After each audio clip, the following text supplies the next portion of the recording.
All right. Christian Toto is an award-winning journalist, film critic, and podcaster. He's the founder of HollywoodInToto.com and the host of the weekly Hollywood in Toto, HIT podcast, which offers a right-of-center perspective on entertainment news. I wanted to bring Christian on because he's one of the few conservatives who knows what he's talking about when we talk about the movies. How you doing, Christian? It's good to see you. I'm good. How are you? I am good. But, I want to talk to you about the Oscars. But before we do that, what's your take on Jussie Smollett? I mean, it seems like a story that's going to be hanging around for a while because Smollett is saying he is refusing basically to talk to the police who want to talk to him again. It's pretty amazing. A lot of celebrities came out and bashed Trump and Trump supporters when that attack was announced, and it was suspicious right off the bat. So now that everything is basically collapsed around him and he's just not admitting what happened, not too many people in celebrity land are saying, oops, I'm sorry. I don't think there are any tweets that have been deleted. I've actually shared some and said, oh, by the way, this tweet is still up and alive. So that's part of it. The fact that Roseanne Barr sent out one just awful tweet and lost her entire kingdom. This guy's still actively employed by Fox on Empire. It sounds like his show's status has been reduced, and maybe he won't survive for the next season, but he's not been instantly fired yet. But look what he's done. And look at all the manpower that's been wasted by the Chicago police, who I think have better things to do than chase down hoaxes. It's amazing. It's a really good comparison to Roseanne Barr. I hadn't even thought of that. I mean, she was destroyed almost utterly. She lost her entire career. And this guy has done, and what did she do? She made a, rude remark, which didn't change the culture, didn't have any effect on anybody. There are hate crimes. I mean, I know a guy who was gay bashed. I know this stuff happens, it's like, and now when a person who's really been victimized goes forward, they've kind of detracted from that. Somebody who's telling the truth is now going to get the double eye because of Jussie Smollett. He's really done damage. He really has. And this is where the outraged police are so inauthentic, because they're not in full drudgeon over this, but other things. An old John Wayne interview from 1971, that's going to be the main news cycle for the next 24 to 48 hours.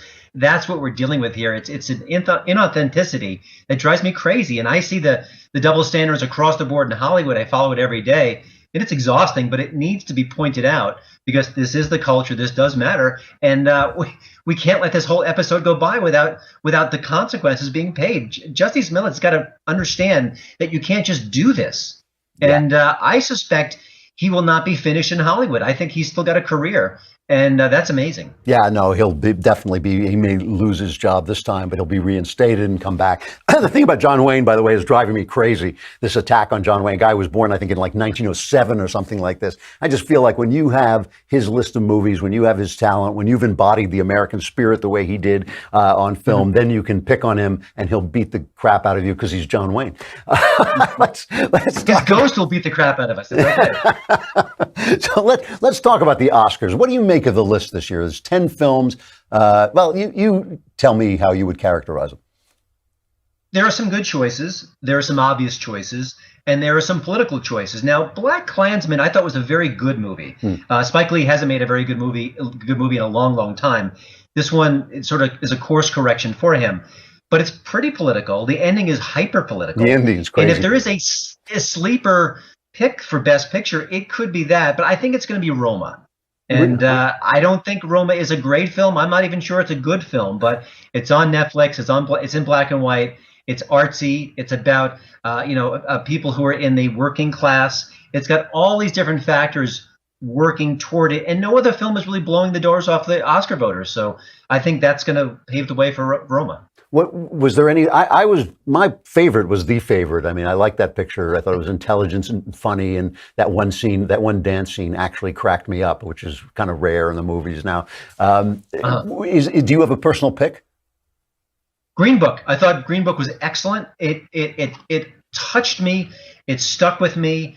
And I think in today's day and age, a movie about racial healing, that's not going to wash. It's not woke enough, which is amazing because it's all about racism and how awful it was in the 1960s and how it corrodes the soul. And yet, because these two characters were able to kind of come to an understanding and to grow, I think some people on the far left don't like that. I think they like to weaponize racism in any form it stands. And so I think from that perspective, it's going to hurt its Oscar chances. I just want to mention one other thing. I've never gotten more stuff from a movie than Roma. I want to show you my pillow. See if you can see this. It's a Roma Whoa, pillow. whoa! You got a Roma pillow. I didn't get a Roma pillow. Jeez. And I've got this big book. It's a Roma book from Netflix. The Oscar campaigns don't get enough attention, but they are serious, and there's a lot of swag. And I get the very smallest amount of swag, but it's part of the push that goes on between a movie and a different movie. I've got no Green Book stuff, nothing in my desk here. So that's just one of the reasons I think Roma's going to win. Do you think some of the controversy about Green Book and also about Bohemian Rhapsody? I mean, I know it's Bryan Singer, right? Yes. The rumors about him are so open that I've heard them. I mean, I've heard them in fairly close order, like not third or fourth hand. I've heard them pretty close up about his sexual malfeasance with underage people. Do you think these things come up purposely at Oscar time because people are releasing them?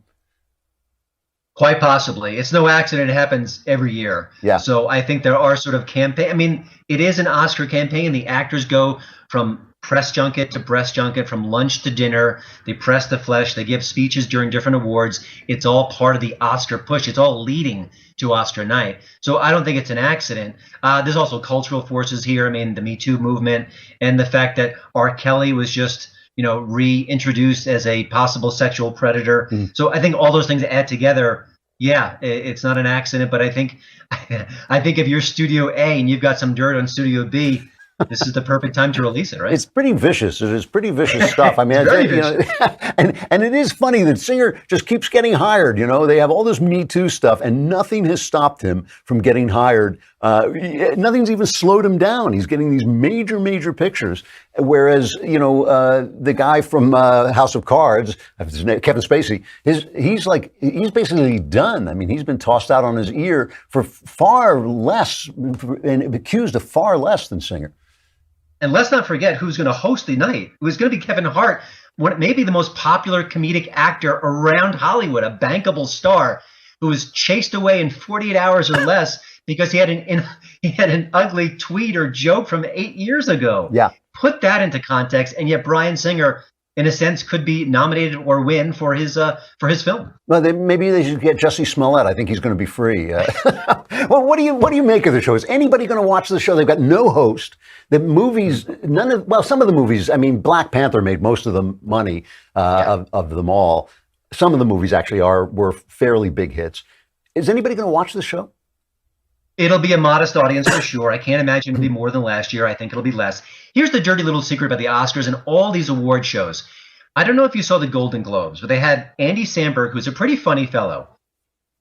He's the co-host. Did you see that monologue? There wasn't one legitimate, hardcore, great joke in that bunch. Yeah. They no longer think it's important to entertain us. It's about sending a message. It's about being woke. It's about empowering. It's not about being funny. It's not about putting on a grand show. And it hasn't been for a long time, which is why the show is about 8 hours long. They don't care. They're not really here to entertain us. There's a whole different, there's a whole different agenda in play here. And that's their mission. So if you get 8 stand-up comedians and say, give me your best joke, they can come up with a killer monologue and maybe pepper those jokes throughout the night. They don't want to do that. That's not their purpose. Their purpose is to let the actors get political. Their purpose is to show how woke they are. That's what matters now. And that's why you just don't get entertaining Oscar shows. When I was a kid, it was funny. It was interesting. There was glamour. There was excitement. There's none of that now. There's none. It's just a bunch of stale jokes. So then that raises this question, because the one thing I'm always being told by people who've never been to Hollywood, like I'm one of the few conservatives who's actually worked in Hollywood in a real way. And they're always telling me all Hollywood cares about is money. And I'm always saying, that's just not true. They make a lot of movies that bomb. Why? What is it? Why is it that they feel free to lose the audience at this point? Why can they make money without us? Well, I think the individual actors don't care about the Oscar ratings. If I'm George Clooney, I don't have anything invested in ABC's broadcast of the Oscars. I've got invested in what I want to say. So no actor is going to go on stage and think, well, for the sake of the Oscar ratings, I'm going to keep quiet and just, talk about my movie. So there's that. Otherwise, I'm not sure, because the Oscar producers, this was maybe a year or two ago, they actually tracked the ratings minute by minute. And when it got political, the ratings drooped. Yeah. So if I'm an Oscar producer, I say, listen, host or hostess, please avoid the politics. You can poke fun at Hollywood. You can poke fun at George Clooney. Let's keep it light and funny and vibrant and make this all about the razzle dazzle of Hollywood. It's not their mission. Yeah. It's why they make a movie like Vice for $60 million. And they had to know they're not going to get that money back. But you know what? The Vice movie's out there in the culture. You're going to see it on streaming services, on Netflix, on HBO. And that hardcore anti-GOP movement is going to be everywhere for the next decade, 2 decades, forever. So they will spend that money to get the point across. I'm going to be talking about Vice at the close of the show. Christian Toto, thanks so much for coming on. Go find him at HollywoodInToto.com. And he's also the host of the weekly Hollywood in Toto podcast. Good to see you, Christian. I'll talk to you soon. Thanks so much.